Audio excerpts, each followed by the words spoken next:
How could a black woman possibly own an expensive Bentley? She's obviously a thief. I've seen too many vicious black women like her. Lincoln Larson bellowed those words, his venomous voice echoing across the courthouse parking lot. And in that moment, you could feel the crowd's mood-shift eyes widened. A few people even froze, unable to process what was happening right in front of them. This wasn't just about a car, or even about a woman. It was about the kind of power that thinks it never needs to answer for itself, the kind that hides behind a badge and assumes nobody will ever challenge it. The kicker? Larson didn't know the woman he was humiliating was Rachel Monroe, a federal agent with the FBI, someone sent specifically to investigate corruption exactly like his. So, yeah, you can imagine he was about to learn, in the hardest way possible, that there's always someone watching, even when you think you own the system. The afternoon started like any other, the hum of commerce thick in the air, sunlight bouncing off rows of SUVs and sedans. That white Bentley practically glowed by the curb, pristine and still. Rachel stepped out of a convenience store, coffee in hand, her gray shirt and khakis neat but simple, not the sort of outfit most folks would expect from the owner of a luxury car. She moved calmly, quietly, like someone who never feels the need to announce herself. Larson noticed her right away. He was inspecting plates, paunchy in his too-tight uniform, the sort of cop who always looks like he's looking for trouble. He stepped toward her, suspicion already simmering. "Is this your car?" he demanded, his tone less a question and more an accusation. Rachel didn't flinch, just held up her keys, met his stare, and waited.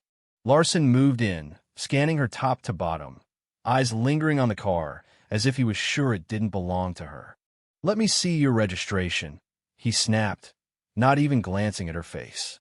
Rachel handed over her documents, but not before asking quietly, "What did I do wrong?" Larson leaned closer, his voice lowering. "Black women don't usually own white Bentleys unless you borrowed it or took it yourself." That was the moment people started noticing. A guy with a shopping cart slowed down.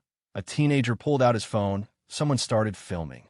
Larson, undeterred, called it in on the radio, making it clear to anyone listening. Suspected car thief, possibly using fake documents. Black female, mid-30s, not dressed for the car. Rachel didn't argue, didn't beg, didn't submit. She simply complied, letting Larson press her hands onto the car's hood, right there in the sun for everyone to see. Larson cuffed her with a smirk, savoring the attention. Around them, the crowd hesitated, nobody brave enough to intervene, most people pretending they had somewhere more important to be. Rachel was silent, her face pressed to the cool metal, her body still waiting, maybe for the moment to act.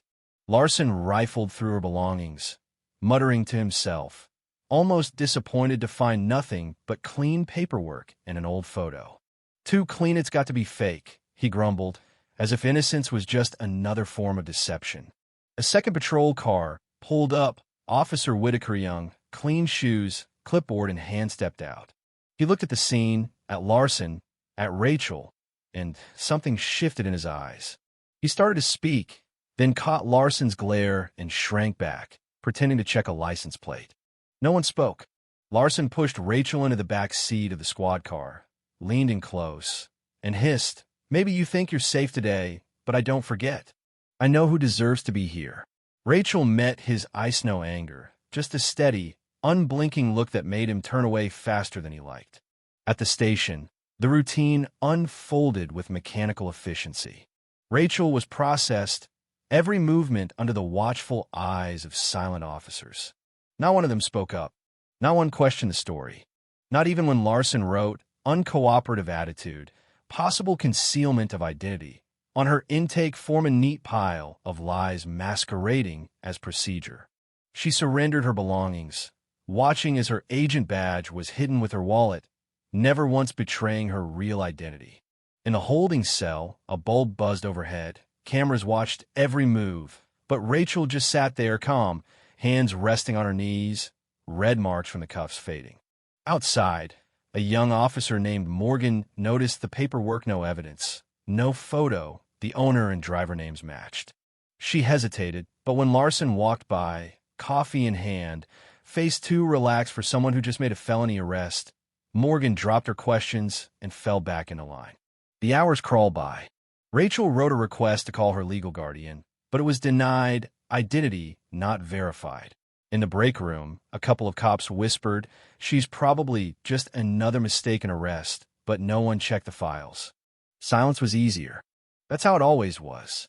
Morning arrived, and with it, a hearing, one of those courtrooms where the wood paneling is older than everyone in it. Rachel was led in, hands uncuffed but shoulders straight. Larson took his seat opposite, every bit the picture of an officer in control.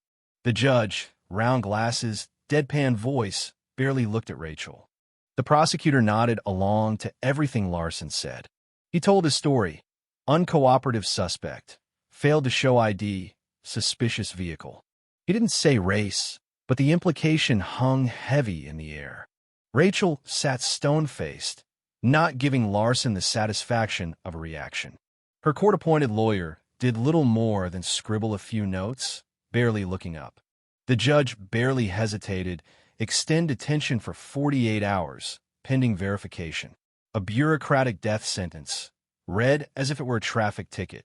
Larson, emboldened, went further. Some people hide behind politeness and education, but that's just camouflage for dangerous intent. The room tensed. He looked straight at Rachel. She wasn't loud or violent, but that's what makes them most dangerous. You could hear the shift-deck clerk's fingers slowed on the keys. The judge's eyes narrowed, but nobody interrupted. Then came the twist. Whitaker, the young officer, slipped into the back of the room, eyes meeting Rachel's just for a second. No words, but something passed between them. And then, as Larson wrapped up with a flourish, Rachel stood.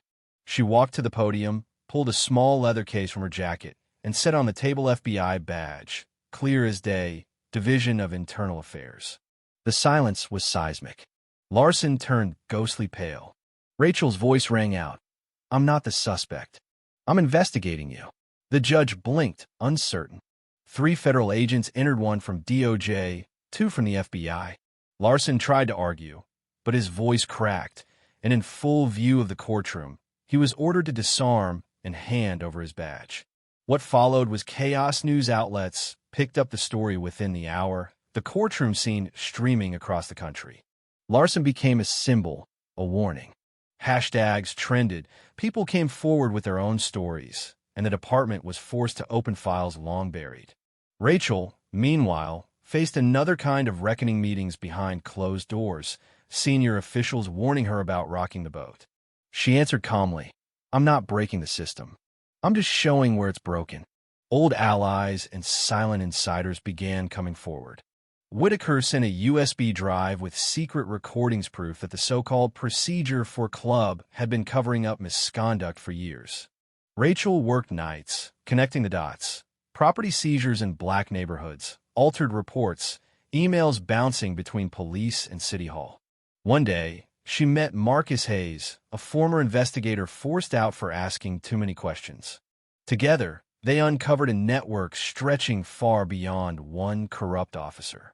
Threats came, broken windows, anonymous notes, shadowy figures trailing her.